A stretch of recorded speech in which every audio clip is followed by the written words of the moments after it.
అనిత్యం అసుఖం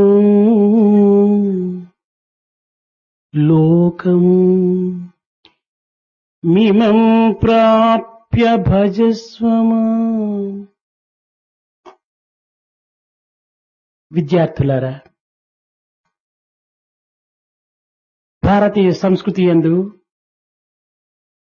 అద్వైత మతమునకు అతి ప్రధాన స్థానమైనటువంటిది ఈ హిందూ దేశము. ఈ హిందూ దేశమునందు ప్రకాశించినట్టు ఈ అద్వైత మతమునకు వేరు మతమునకు అనేక రకములైనటువంటి భేదములు మనకు స్పష్టమవుతూ ఉంటున్నాయి. This world, it's only a transient one. It's not a permanent one. In this world, we will also see things which are not quite good and quite important. Young students, the Indian culture is something which is full of non-dual thought and non-dual philosophy. That in India, the non-dual philosophy is a shining light, is known to many people. There are differences between other religions of the world and the non-dual thought that is prevalent in this country. అందున పాశ్చాత్య యొక్క మతముల యొక్క విశిష్టతకును భారతదేశం యొక్క మతమునకును మరింత భేదములు కూడాను కనిపిస్తూ ఉంటుంటాయి. In this context, one would see very good and knowledgeable differences between the distinctiveness of the Western religions and what is known as the Advaita or non-dual philosophy of this country. పాశ్చాత్యుల యొక్క మతమునందు దేహము, మనసు, బుద్ధి ఈ మూడింటి యందు బుద్ధికి ప్రధానమైనటువంటి స్థానమునిచ్చి బుద్ధియే ఆత్మగా విశ్వసించి వారి మతము యొక్క అభివృద్ధికి పాటుపడటం జరుగుతూ ఉంటుంది. In the Western religions, importance is given to body, mind and intelligence. Amongst these three, intelligence is regarded as the highest and representing Atma itself. This is how the Western religions look at various aspects of life. కానీ భారతీయ సంస్కృతి యందు శరీరము, మనస్సు, బుద్ధి, చిత్తము ఈ ఐదు కూడాను అంతఃకరణముల యొక్క లక్షణాలుగా విభజించి ఆత్మను ప్రత్యేకమైనటువంటి అధికార స్థానం నందు ఉంచి ఆత్మకు పరమాత్మకు ఎట్టి భేదము లేదనేటువంటి యొక్క సమన్వయాన్ని కూడాను ప్రబోధిస్తూ వస్తుంది భారతీయ సంస్కృతి. However, Indian culture considers body, mind, intelligence and one's own heart or chitta as different aspects. The Indian culture gives great importance to coordinating our chitta or the heart with Atma and coordinating Atma with the highest notion, that is God himself or Paramatma. This is how the Indian attitudes look at these things. అయితే భారతదేశమునందు కూడాను అనేక మతములు ఈనాడు ప్రబలించి తద్వారా అనేక రకములైనటువంటి యొక్క భావములతో ఈ సంస్కృతిని మార్పు చేయటానికి కూడాను పూనుకుంటున్నారు. However, even in India, many religions have come up, many religions have flourished, and many religions have taken note of these things, and they have made an attempt to coordinate these things with the view of self or Atma. అయితే మతములు ఎన్ని అయినప్పటికీ ప్రతి మతము కూడాను సత్యమును పలుకమని, కుట్రలు పన్నకూడదని, తల్లిదండ్రులను గౌరవించాలని, గురువులకు తగినటువంటి యొక్క స్థానంను అందించాలని ప్రబోధిస్తూ వస్తున్నాయే కాని తల్లిదండ్రులను అగౌరవించమని, గురువులకు పంగనామములు పెట్టమని, లేక అసత్యములు ఆడమని ఎట్టి మతము కూడాను బోధించడానికి పూనుకోవటం లేదు. But all the religions that have come up in this country have taught and have given the injunction that one should speak truth, that one should not indulge in carrying on intrigue, that one should respect his mother and his father, that one should give due respect to his teacher.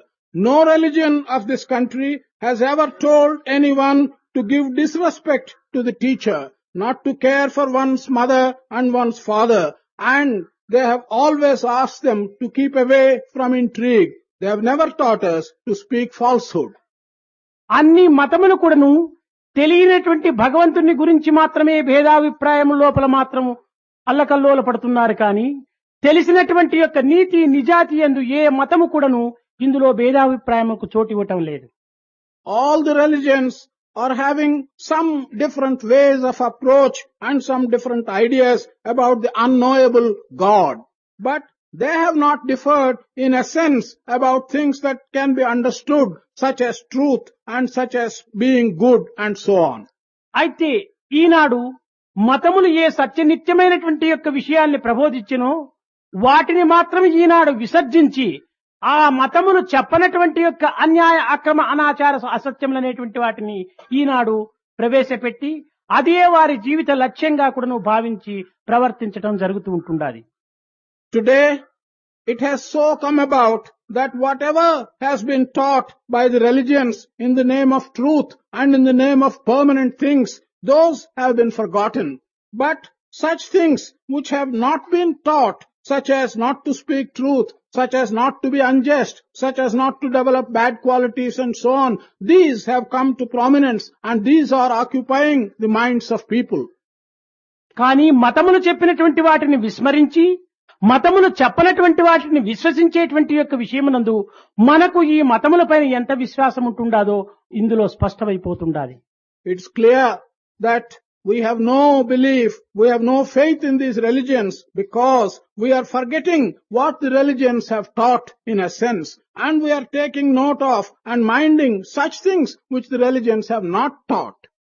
కనుక ఏ యొక్క మతములు శాసన రూపమైనటువంటి శాస్త్రములుగా ప్రబోధించినటువంటివో వాటిని మాత్రమే విశ్వసించి మనం ఆచరణ రూపమైనటువంటి ప్రచారములు జరిపినప్పుడే అది సత్యమైనటువంటి యొక్క విశ్వాసంగా ఉంటుంటాది. కానీ మత విశ్వాసము, శాస్త్ర విశ్వాసము, ధర్మ విశ్వాసము అనేటువంటిది కేవలం పలుకులతో మాత్రమే చెప్పుతూ ప్రవర్తన యందు అతి విరుద్ధమైనటువంటి మార్గం నడచడం చేత ఇందులో మన యొక్క విశ్వాసము ఏమాత్రం కూడాను సరైనటువంటిది కాదనేటువంటిది స్పష్టమవుతుంటుండాలి.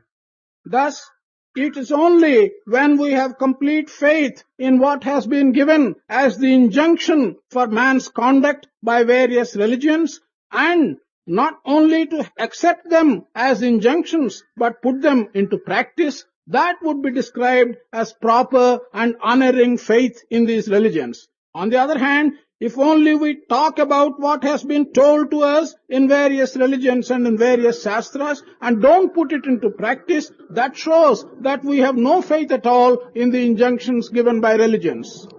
అనేక మంది విద్యాధికారులు విద్యావంతులు కూడాను కేవలం మతం అంటే ఏమిటి, భారతీయ సంస్కృతి అంటే ఏమిటి, ఆధ్యాత్మికం అంటే ఏమిటి అనేటువంటిది కూడాను అర్థం చేసుకోలేనటువంటి మూర్ఖులుగా ఉంటుండి చిన్న పిల్లల యొక్క బుర్రలను కూడాను పాడు చేసేటువంటి యొక్క ప్రయత్నానికి పూనుకోవటం కూడాను నేడు ఒక ప్రధానమైనటువంటి ఒక మార్గంగా కనిపిస్తుంటుండాలి. Great many people who are educated, who are in charge of education and who are holding responsible positions, such people are asking the question as if they are ignorant what religion means, what ethics stand for, what morality is. By asking such questions and by displaying ignorance, they are confusing the minds and the heads of the younger students.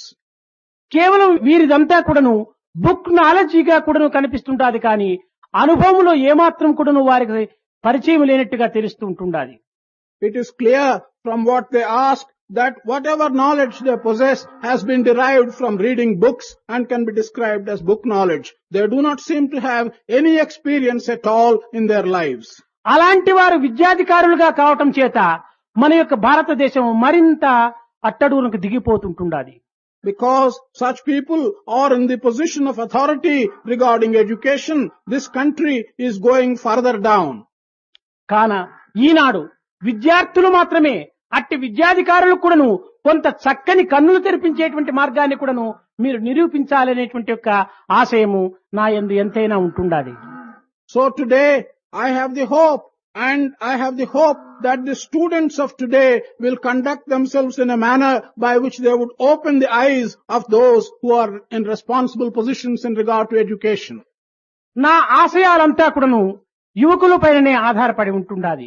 ఈనాటి యువకులు నా ఆశయాలను చక్కగా అనుభవించి అర్థం చేసుకొని వారి యొక్క ఆచరణ యందు ఉంచటం చేత భారతదేశం ఎంతైనా కూడాను బాగుపడటానికి అవకాశం ఉంటుండాలి. All my hopes and all my aspirations rest on the conduct of the young people. The young people of today, they have a great chance and great opportunity of setting right the future of the country. కనుక ఇలాంటి అవకాశమును అందించి వారి ద్వారా తిరిగి అనాది వేదభీతమైనటువంటి భారతీయ సంస్కృతిని తిరిగి పునరుద్ధరింపచేసేటువంటి యొక్క ప్రయత్నమునందు స్వామి సంకల్పించియే ఈ సమ్మర్ క్లాస్ అనేటువంటిది భారతీయ యొక్క సంస్కృతి అనేటువంటి దానిని ఈ బాలులైనటువంటి మీ యొక్క హృదయములందు చేర్చి తద్వారా తిరిగి మన యొక్క పునరుద్ధరణ గావించేటువంటి యొక్క ధర్మ ప్రయత్నానికి కంకణం కట్టుకోవాలని కూడాను నేను ఆశిస్తున్నాను.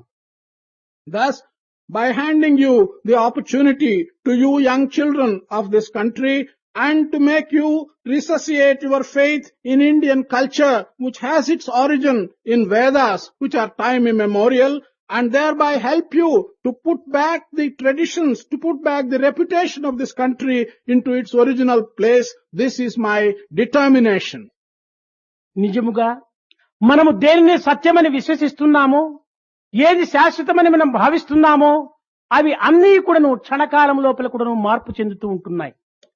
Truly, what we regard as truth and what we regard as permanent, these things are in a moment changing their own face. అందువలననే ఈ జగత్తుకు మర్త్యలోకము అని కూడాను దీనికి ఒక పేరుగా వస్తుంటుండాలి. For this reason, this world, what we see around us, has been referred to as Martyaloka. అనగా ఇది సత్యము కాదు, అసత్యము కాదు. అసత్యమని మనం భావిస్తున్నా సత్యంగా మనకు ప్రకటిస్తూ ఉంటుండాది ప్రపంచం.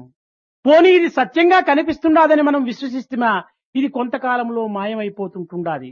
కనుక కనిపించి కనిపించినటువంటి యొక్క స్వరూపము కనుక ఇది సత్యము అసత్యమునకు రెండింటికి మధ్యలో ఉన్నటువంటిది కనుక సదసత్ అని కూడాను దీనికి ఒక పేరు.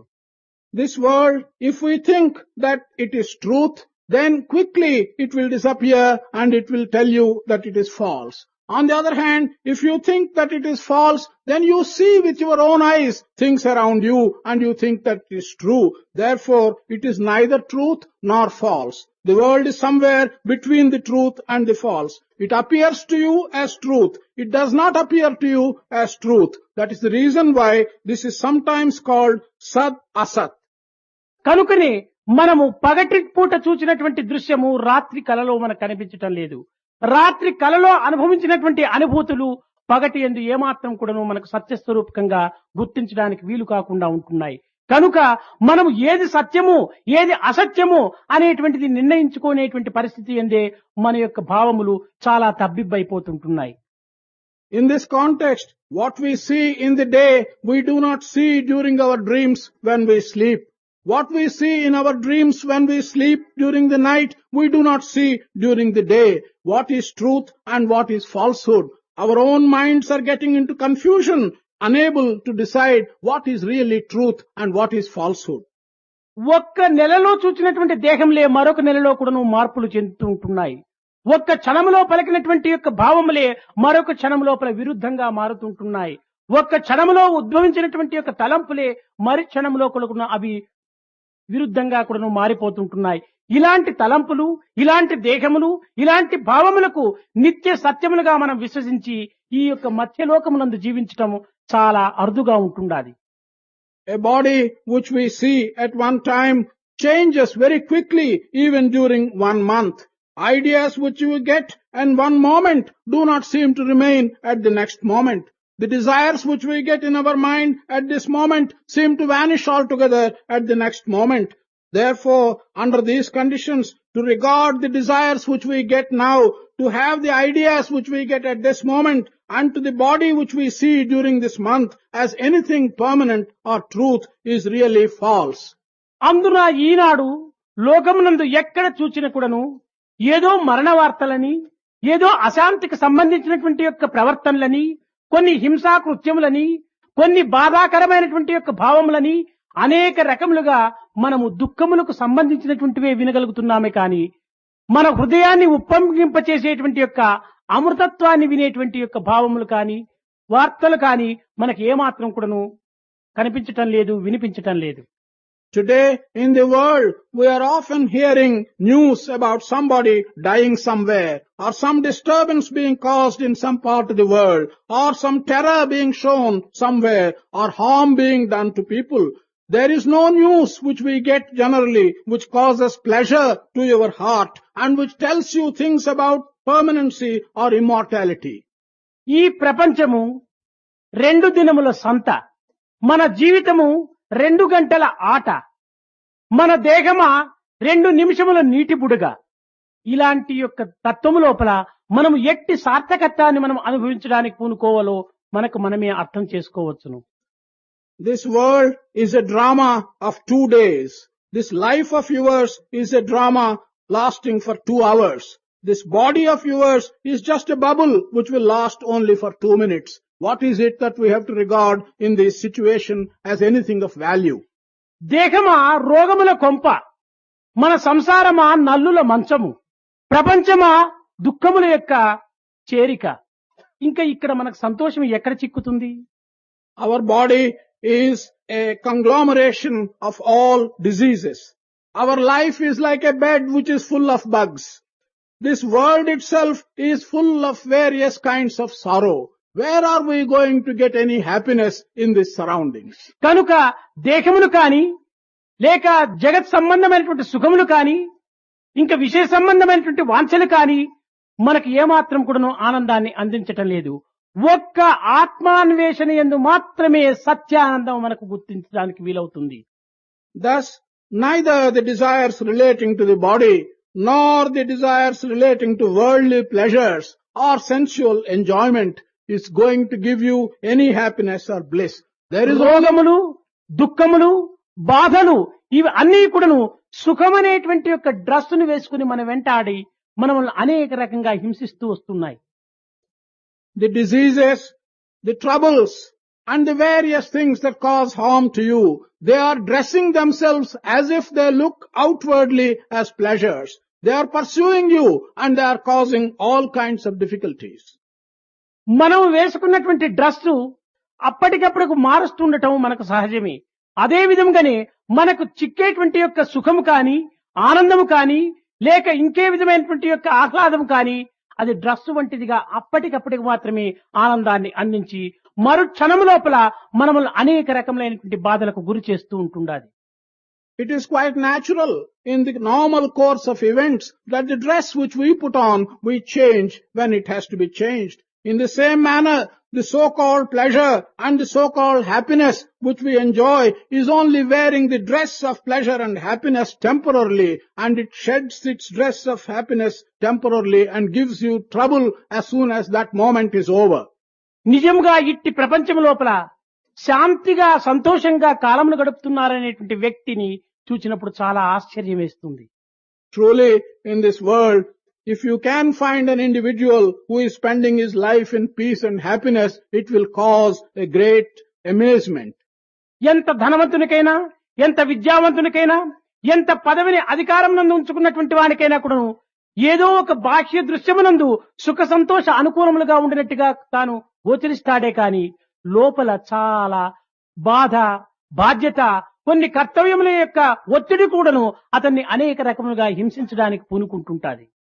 Maybe he will be a very rich and affluent person. Maybe he is a highly educated and clever person. Maybe he is in the position of great power and authority. He will only appear at times outwardly as if he is having some happiness, but inside he is being worried by so many problems. Even those problems are bringing such great pressure on his own mind that he is continually unhappy. కనుకనే మనము నిత్యానందమును అనుభవించేటువంటి యొక్క అద్వైతానందాన్ని మనము అన్వేషణ చేయటం లోపల ఈ యొక్క వయసు చాలా ప్రధానమైనటువంటిది.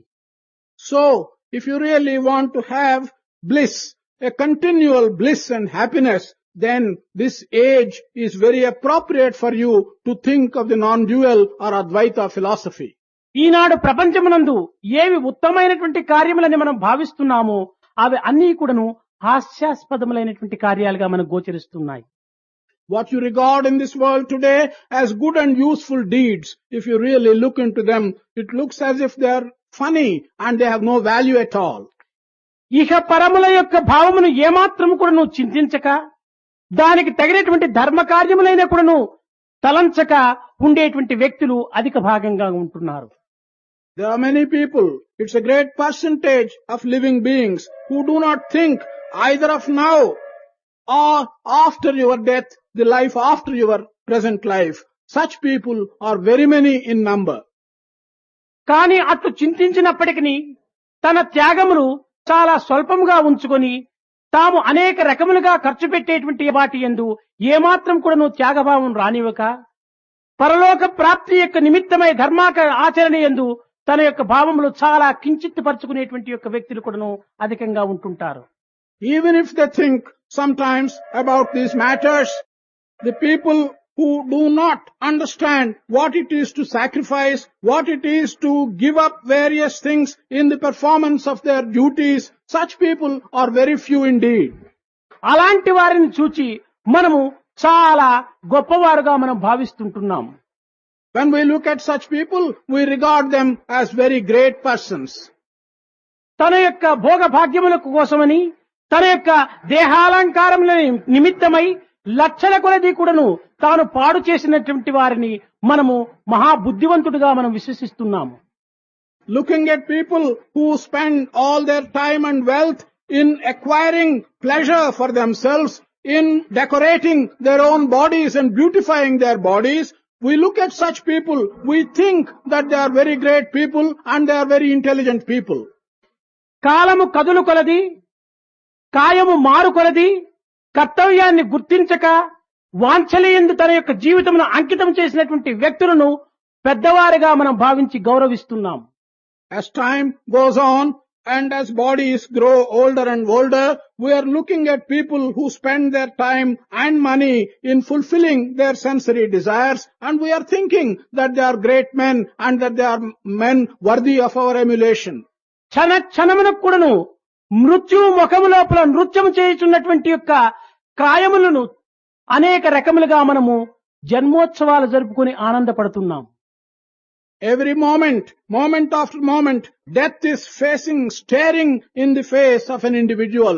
Even such an individual is celebrating his birth anniversaries and is enjoying his life, unmindful of the fact that death may face any moment his life.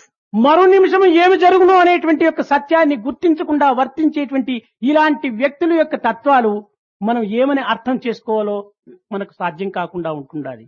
How are we to interpret the minds and the attitudes of such people who do not seem to care and who do not seem to find out what is going to happen to them the next moment? It is the aspect of such people that we have to understand properly.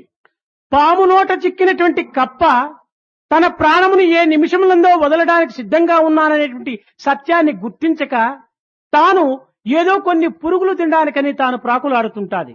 The frog that has been swallowed by a snake, the frog which will die any moment as soon as the snake swallows it, even such a frog, not recognizing that its end is so near and will take place any moment, it will try itself to swallow some worms. కానీ ఈ పాము ఏ క్షణమునందు నేను నెమలి వాతబడి చచ్చిపోతున్నాం అనేటువంటి యొక్క సత్యాన్ని గుర్తించక నేను కప్పను మృంగుతున్నాననేటువంటి ఆనందంలో తాను మూర్ఖులుగా నిలిచిపోతుంటున్నది. This snake in its turn, it does not know itself when it will be swallowed by a peacock, not knowing that a peacock can swallow the snake any moment. Unmindful of it, the snake is proud that he is swallowing the frog.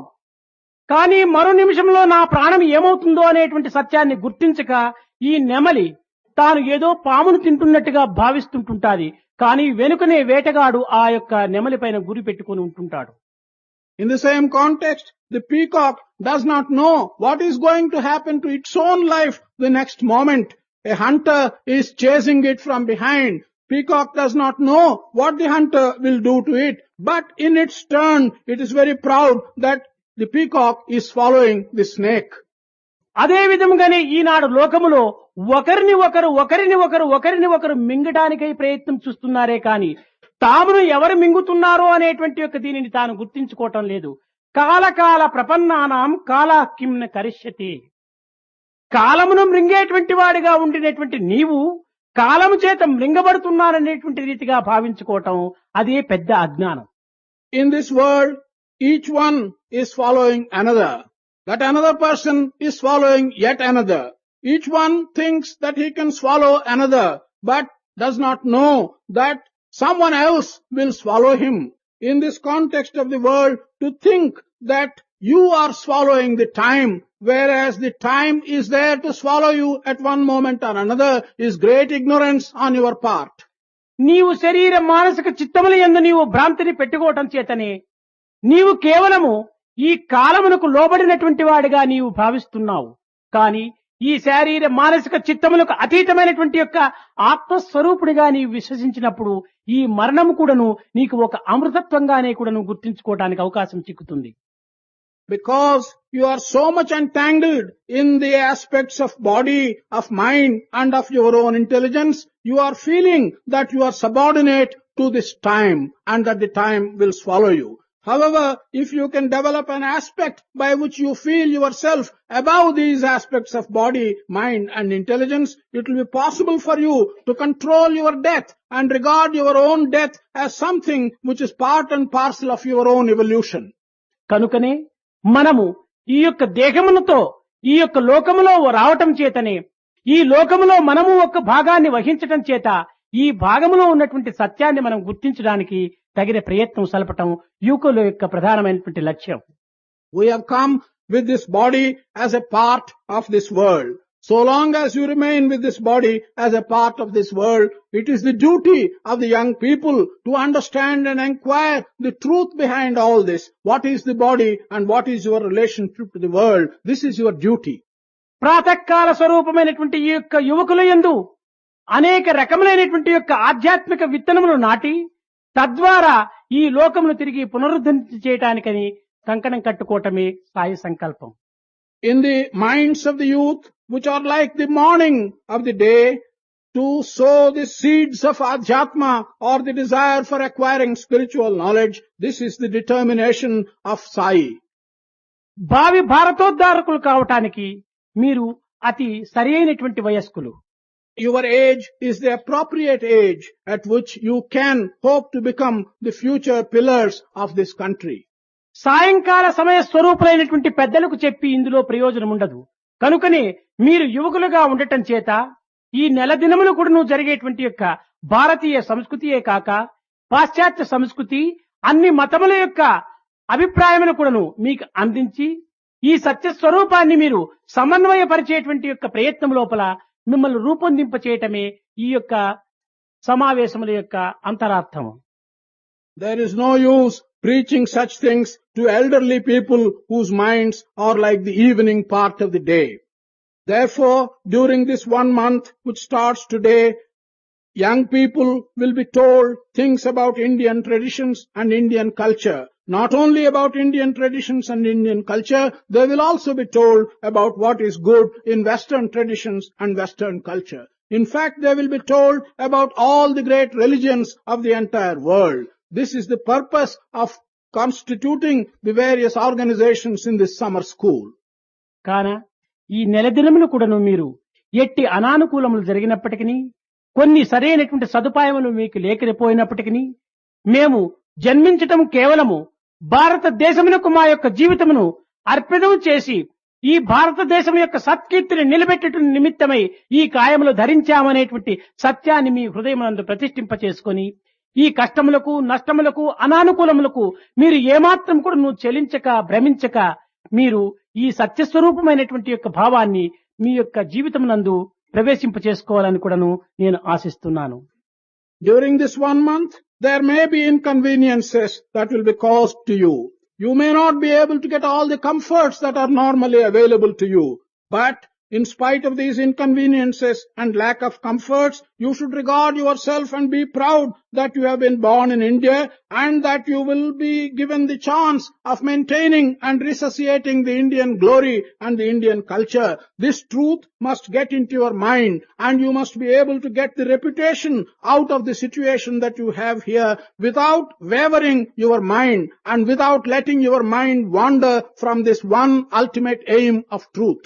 నా దేశము భారతదేశము, నా మతము భారతీయ మతము, నా యొక్క జీవితమే భారతదేశమునకు అర్పితము. ఇలాంటి తత్వమునందు మనము కొంత దేశం యొక్క సేవను కూడాను మనము ప్రధాన దృష్టి యందు ఉంచుకొని ఆ దేశం యొక్క పురాతనమైనటువంటి యొక్క సనాతనమైనటువంటి యొక్క సంస్కృతిని కూడాను మన యొక్క హృదయ స్థానం నందు చేర్చుకొని తద్వారా మన యొక్క ప్రవర్తన అన్ని కూడాను పవిత్రమైనటువంటివిగా రూపొందింప చేసుకోవటానికి కూడాను మీరు సంసిద్ధులు కావాలి. My country is India. My religion is the religion of India. My notions and traditions have been born in India. You must develop such ideas as prominent ones in your mind. You must also develop great respect and attachment to the culture that has come through this country from time immemorial. Our culture is ancient. Our culture is immortal. You will have to dedicate your lives in the spirit for the future of this country. ఉద్రేకములను అణుచుకోనప్పుడే మన యొక్క జీవితము పరమశాంతవంతమైనటువంటిదిగా ఉంటుంటాది. It's ఈ so- ఈ శారీరకమైనటువంటి శక్తి, మానసికమైనటువంటి శక్తి అతి తృష్టంగా కొన్ని భద్రమైనటువంటి యొక్క స్థితి అందే మీరు ఇలాంటి ఉద్రేకములు కానీ కొన్ని రకములైనటువంటి యొక్క అశాంతికి సంబంధించినటువంటి యొక్క భావములు కానీ మీ మనసు యందు అరికట్టుకోలేకపోయినా వృద్ధాప్యమునందు ఇట్టి ఉద్రేకాలను అరికట్టుకోవటం అసాధ్యమైపోతుంది. You must practice to control your excitement. It is only when you can control excitement, your life can be peaceful. There are various irritating factors which cause excitement of the body and excitement of the mind. These are harmful. If you cannot control such excitement of the body and mind while you are young, it will become very difficult for you to control these things when you grow older. కనుకనే శారీర మానసిక ఆధ్యాత్మిక బలములు ఉండినప్పుడే ఇలాంటి చిన్న చిన్న ఉద్రేకాలను మనం అరికట్టుకోలేనటువంటి యొక్క బలహీనులుగా ఉండినప్పుడు ఇంకా వృద్ధాప్యమునందు ఇది ఏమాత్రం కూడా అరికట్టుకోవటానికి ప్రయత్నం చేసి ఏం ఫలితం ఉండదు. While you have the strength of the body, while you have the strength of the mind, while you have the strength of your spirit, if you are not able to control such excitements of the body and mind, it won't be possible for you to control them when you grow older. కనుక విద్య అనగా మన ఇంద్రియముల యొక్క నిగ్రహము, మన యొక్క భావముల యొక్క పరిశుద్ధము, చిత్తము యొక్క శుద్ధము, మనము పవిత్రమైనటువంటి మార్గం నందు ప్రవేశింపచేయటమే విద్యకు యొక్క సరైన అర్థము.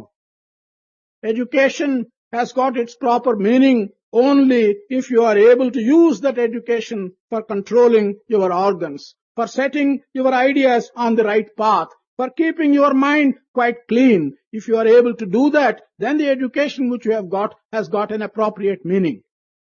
మేఘములు మింటిపై చేరి మెసలుచుండు, వాటి దాపున విద్వత్తు వరలునట్లు. The clouds gather in the sky. They come together. When the clouds come together in the sky, there is a lightning which is possible only when the clouds come together in the sky. విద్య వెనుకల జ్ఞానంబు వెలయవలయు, In that manner, as lightning follows the clouds, దానిని ఆర్జించు, wisdom should follow education. దానిని ఆర్జించేటువంటి వాడే విద్యార్థి అనేటువంటి దానికి సార్థక నామం. One who seeks such wisdom which follows education, he is truly called a vidyarthi or a seeker of education. విద్య డిగ్రీల కొరకను వెర్రి మాను, That education is for acquiring degrees. Forget that foolish idea. సేవకా వృత్తికై మీరు చెందపోకు. Do not get education for the sake of serving somebody else. స్వీయ దేశీయ సౌభాగ్య శ్రేయమరచి Get into your mind the prosperity and good of yourself, your country and your society. జీవితాన్ని త్యాగము చేసేటువంటి ప్రయత్నానికి పూనుకోండి. Make an effort to sacrifice your life.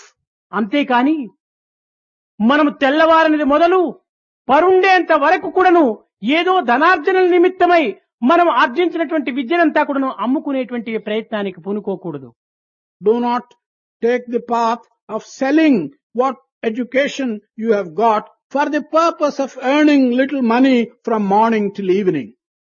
నిద్ర లేచిన దాది నిద్రపోయేడు దాకా ఆస్తికై కుస్తీలు వేస్తారయ్యా.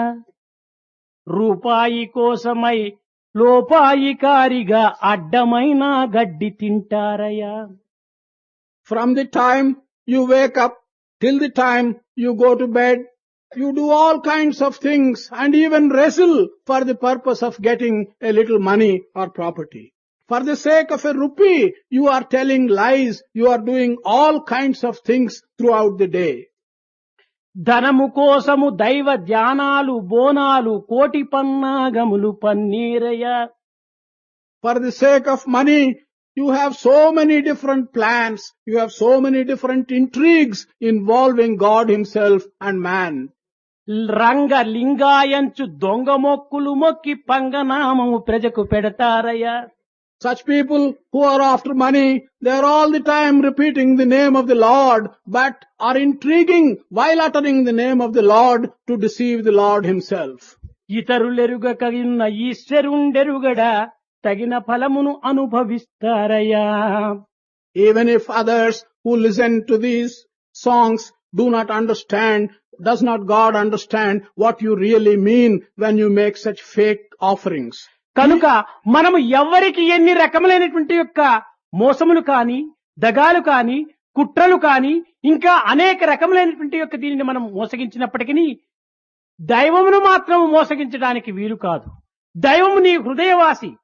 ప్రతి ఒక్కటి కూడాను హృదయాంతరాళమునందు ప్రకాశిస్తూ ఉంటుంటాయి.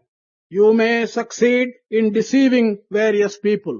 Your intrigues may succeed with regard to various individuals whom you want to deceive. But it is not possible to deceive God.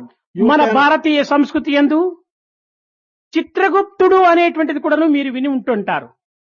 You might have heard in our Indian mythology a name called Chitragupta. Chitragupta అనగా యమధర్మరాజుకు private secretary. Chitragupta is the name of the private secretary to the Lord of Death, Yama. అనగా నీవు చేసినటువంటి మంచి చెడ్డల అంతా కూడాను ఒక దాంట్లో చక్కగా రాసి పెట్టి ఉంటాడట. It means that this Chitragupta keeps an unfailing account of all the good and bad deeds which each individual has committed during his life. అనగా మీరు కొంత హాస్యాస్పదంగా చెప్పుకోవచ్చును. యమధర్మరాజు ఎక్కడున్నాడు, చిత్రగుప్తుడు ఎక్కడ, అతనికి ప్రైవేట్ సెక్రటరీ ఎక్కడ, ఇదంతా ఒక ఆఫీస్ బేరర్ కింద వస్తుంటుంటాదే. ఇలాంటిది ఉండటం వల్ల జగత్తులో ఆధ్యాత్మికమైనటువంటి దాన్ని విశ్వసించడానికి వీలవుతుందా అని మీరు సందేహించవచ్చు. You may feel somewhat amused about this instance. You may wonder, is there a Lord Yama of death? Where is his office? Has he got a private secretary in his office by name Chitragupta? All this looks like as if it's being described in worldly terms of an office and a secretary. That way, you may even get your faith in spiritual matters shaken up a little. భారతీయ సంస్కృతి యందు ప్రతి పదమును కూడాను అంతరార్థం అనేటువంటిది లేకపోలేదు. కేవలం బాహ్యంగా మనం విచారణ చేసుకోవటం చేత మనం అన్నింటినీ ఒక అలక్ష్యంగాను హాస్యాస్పదంగా కూడాను గుర్తిస్తూ వస్తున్నాం. In Indian culture, every word that has been used has got an inner meaning. Simply because we just take the superficial or outer interpretation of the words that are being used, we begin to neglect the significance of these stories in our mythology. కాలమే యముడు. ఆ యమునే కాలుడు అని కూడాను పిలువబడుతుంది. Time itself is Yama, the Lord of Death. He is called Yama, or in terms of time. కాయము పుట్టడం కాని, పెరగటం కాని, పరిణామం చెందటం కాని, నశించటం కాని కాలము చేతనే చేరుకుంటుంటాది. The birth of a body, the growth of the body, the changes that are brought about in the body, and the death of the body, all these changes are caused by the passage of time. కాలమే లేకపోతే జనన మరణాలు కూడా ఉండడానికి వీలుండదు. If there is no time, if there is no passage of time, there cannot be birth and death. కనుక ఈ యొక్క కాయమును అన్ని రకముల పరిణామములు పొందించి నాశనము చెందింపచేసేటువంటి యొక్క తత్వము కాలము కనుక కాలమునే కాలుడు అనేటువంటి రీతి కింద యముడిగా విశ్వసిస్తూ వచ్చారు. Because time is mainly responsible for bringing about all these changes in the human body, and it causes the destruction of the human body. Time itself has been called the Lord of Death. ఇట్టి కాలుడు సూర్యుని కుమారుడు అని కూడాను తిరిగి మన యొక్క సంస్కృతి తెలుపుతూ వచ్చింది. This Lord, who is called the Lord of Death or Time, is also called the child of the Sun God. అనగా ఈ యొక్క సూర్యునికి కూడాను ఒక సంసారము, ఒక భార్య, ఒక పిల్లలు ఉంటున్నారా అని కూడాను మరి తిరిగి మనకు సందేహం రావచ్చును. Again, we may get the doubt, this Sun God, has he also got a family? Has he got a wife? Has he got a son himself? We will get such a doubt. అనగా సూర్యోదయము, సూర్యాస్తములు అని రెండు కారణముల చేతనే ఈ కాలము అనేటువంటిది మనకు పుడుతూ ఉంటుండాలి. This is the explanation for the statement that time is the child of sun. Because of the sunrise and the sunset, on account of these phenomena, the notion of time is being given to us. Therefore, time is the child of sun. ఇంకా ఈ చిత్రగుప్తుడు అనేటువంటి వాడు ఈ యొక్క కాయము అనేటువంటి దాని యందు 6 ఇంచుల ప్రధానమైన స్థానము లోపలనే చిత్తము అనేటువంటి రీతి రూపము లోపల, చిత్తము అనేటువంటి పేరు లోపల గుప్తముగా ఉంటున్నాడు. కనుకనే ఈ గుప్తమైనటువంటి చిత్తమునకే చిత్రగుప్తుడు అని కూడాను పేరు. This name, Chitragupta, he is inside the body, the human body. Inside the human body is the mind, is the chitta or the heart of the body. And he is hiding himself. That is the meaning of the word Gupta. Because he is hiding himself in the chitta, inside the body, he is called the Chitragupta. కనుక మనము ఎట్టి సంకల్పములు సంకల్పించినప్పటికీ ఆ చిత్తము లోపల హత్తుకొని పోతూ ఉంటుంటాయి. Whatever thoughts you have in your mind, those thoughts are immediately imprinted on the mind or the heart. నిన్ను ఎవరైనా కూడా నువ్వు ఏదైనా ఒక విషయాన్ని అడిగినప్పుడు నీవు కొంతవరకు నువ్వు దాచుకొని అసత్యము చెప్పవచ్చు, కానీ చిత్తము అసత్యము చెప్పడానికి వీలు కాదు. If someone asks you something, you can hesitate, you can wait for some time, and you can give him an answer which is not the right one. But so far as one's own heart is concerned, there can be no hiding and it cannot give a false reply. ఒక దొంగ కూడాను ఒక ఇంటికి రాత్రి వెళ్లి అనేక రకములైనటువంటి సామాన్లు దొంగిలించి వచ్చినప్పటికీ పోలీసు అతన్ని పట్టి హింసించే సమయంలో నేను దొంగతనము చేయలేదు అని పలుకుతో చెప్పవచ్చునే కానీ రాత్రి చేసినటువంటి దొంగతనం నేనే అనేటువంటి సత్యము చిత్తములో హత్తుకొని పోయి ఉంటాది. Even a thief, when he enters a house and when he commits a theft in that house, and in the next day, if he gets into the hands of the police and the police ask him what is the truth, he may only by his external word say that he has not committed his theft, but his heart knows fully well and it cannot tell the untruth that he has committed the theft is something known to his heart. ఆ చిత్తములో హత్తుకొని పోయినటువంటి యొక్క విషయమునకే ఋతము అని కూడాను పేరు. This fact which has been imprinted on his heart as a truth, this has a word and this is called Ruta. కనుక ఈ ఋతము అనేటువంటిది మన యొక్క భావమును స్పష్టముగా గుర్తించి ఆ సత్యస్వరూపాన్ని మన యొక్క చిత్తములో హత్తుకున్నట్లుగా చేయటం యొక్క పరిస్థితినే ఋతము అని కూడాను పేరు. That which imprints truth and which imprints the ideas which have generated in you on your heart, this mechanism is referred to as Ruta. ఆ చిత్తములో హత్తుకొని పోయినటువంటి యొక్క స్వభావాన్ని వాక్కు లోపల ఉచ్చరించడమే సత్యము అని పేరు. The idea that has been imprinted on your heart, to utter that by way of word with your mouth is called truth. ఏ యొక్క పలుకును నీ నాలుక నుంచి ఉచ్చరించితివో దానిని క్రియలో ఆచరింపచేసినప్పుడే దానికి ధర్మము అని పేరు. The words which have been uttered by your mouth, putting those words into practice is called dharma or right conduct. అనగా ధర్మం అనగా మూడింటికి అవినాభావ సంబంధం ఉంటున్నప్పుడే ధర్మం అనేటువంటి యొక్క పదమునకు సార్థకమవుతుంది. The meaning of the word dharma or right conduct will therefore be only when there is complete coordination between the idea that has been imprinted or started in your heart, the word that you have spoken with your mouth, and the action that you have committed with your body. If there is complete coordination between the thought, word and deed, then one would call it the right conduct. కనుక అట్టి పవిత్రమైనటువంటి యొక్క ధర్మమునకు మనము అనేక రకములైనటువంటి యొక్క అర్థములు అభివృద్ధి పరచుకొని మనము ఏది ధర్మమో ఏది అధర్మమో అనేటువంటి దాన్ని నిర్ణయము చేసుకోలేనటువంటి పరిస్థితి యందు ఈనాడు మన యొక్క అవస్థలు మనకు గుర్తిస్తున్నాయి.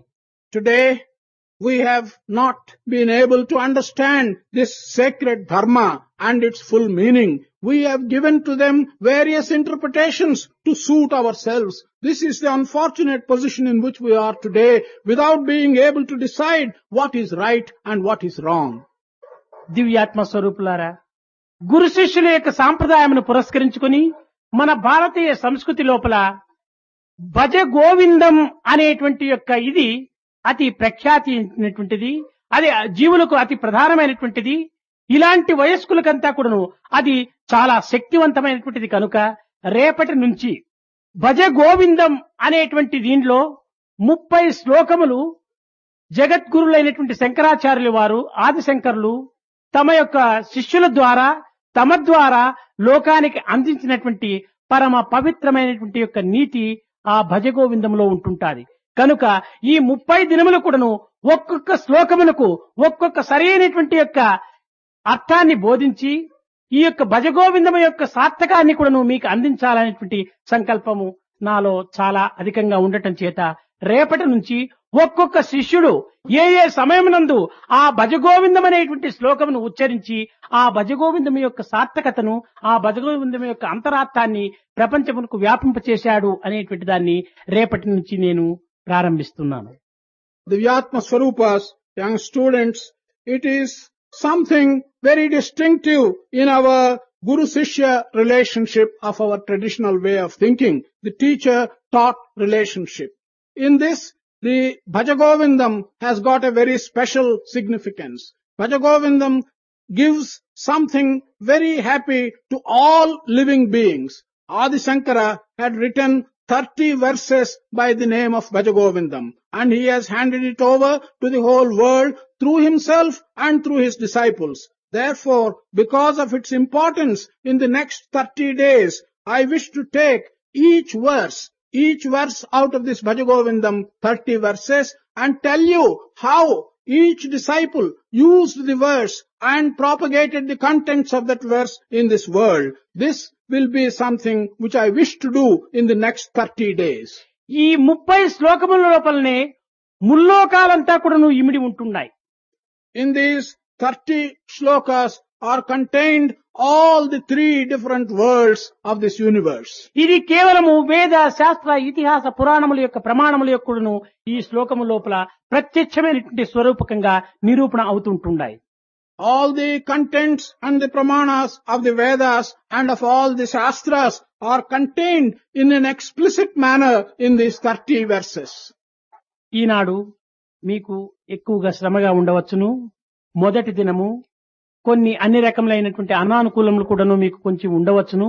ఈనాడు కొంత ముందుగానే వెళ్లి మీరు విశ్రాంతి తీసుకొని రేపటి నుంచి కూడాను ఈ పెద్దలు అందించేటువంటి యొక్క రత్నాలను మీరు హృదయం నందు దాచుకొని ఇంకా ప్రతి సాయంకాలం కూడాను స్వామి ఇలాంటి ప్రసంగం లోపల మీకు అనేక రకములైనటువంటి జీవిత తత్వాన్ని, జీవిత రహస్యాన్ని కూడాను అందిస్తుంటాడు. కనుక ఈ నెల రోజులు కూడాను ఇది ఒక తపశ్శక్తిగా, ఈ యొక్క తపస్సు ఆశ్రమంగా, ఈ యొక్క తపోవనంగా కూడాను మీరు భావించి మీ యొక్క జీవితాన్ని పవిత్రం చేసుకోవాలని నేను ప్రసంగిస్తూ నా యొక్క ప్రసంగాన్ని విరమిస్తున్నాను.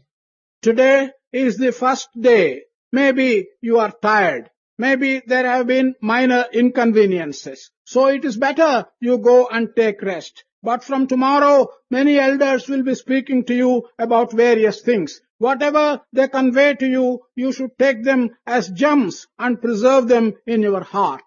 In addition to what the elders will tell you, every evening, Swami himself will give a discourse of this type. Regard your presence here for the whole month as a tapas, as a meditation.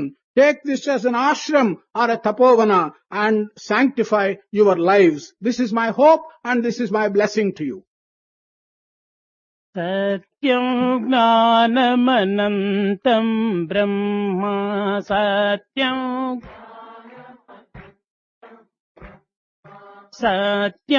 gnanamanantam brahma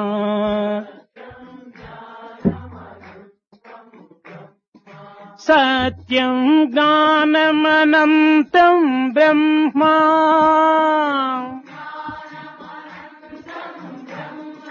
సత్యం జ్ఞానమనంతం బ్రహ్మ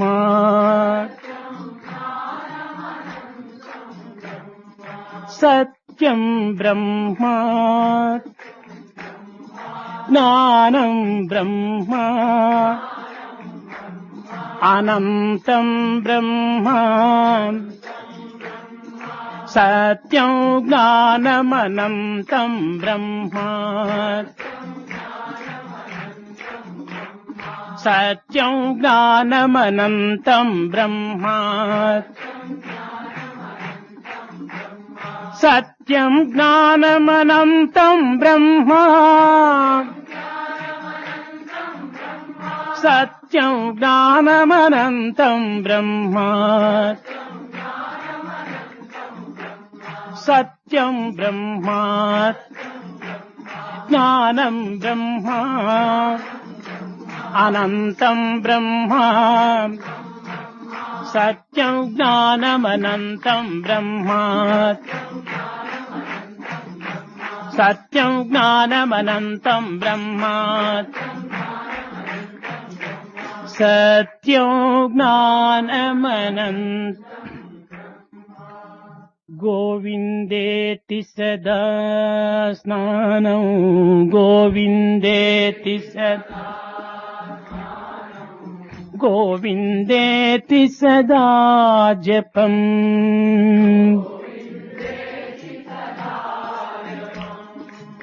గోవిందేతి సదా ధ్యానం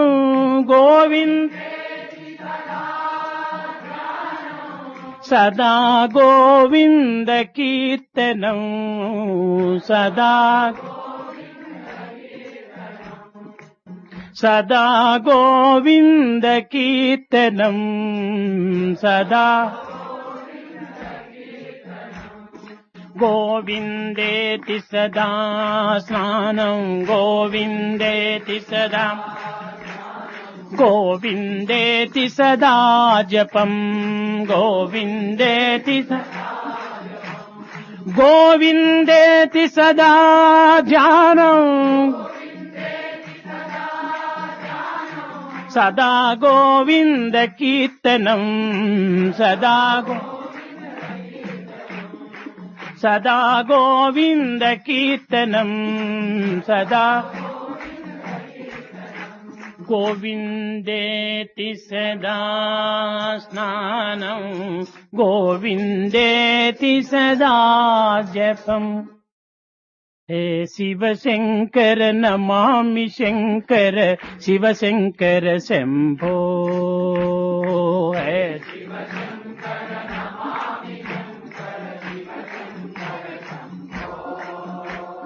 हे गिरिजापति भवानी शंकर हे गिरिजापति भवानी शंकर भवानी शंकर शिव शंकर शंभो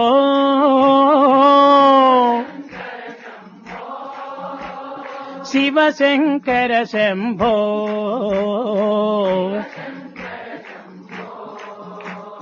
शिव शंकर शंभो शिव शंकर शंभो हे शिव शंकर नमामि शंकर शिव शंकर शंभो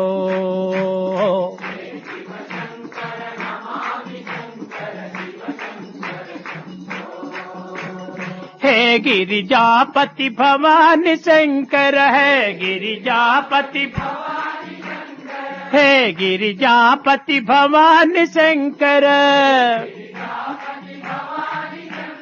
शिव शंकर शंभो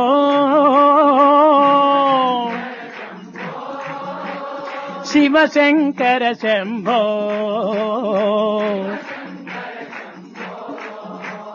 शिव शंकर शंभो शिव शंकर शंभो हे शिव शंकर नमामि शंकर शिव शंकर शंभो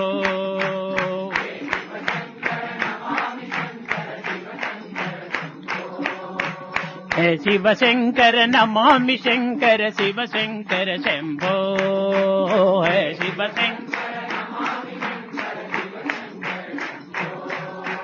హే గిరిజాపతి భవాని శంకర హే గిరిజాపతి హే గిరిజాపతి భవాని శంకర హర భవాని శంకర శివ భవాని శంకర శివశంకర శంభో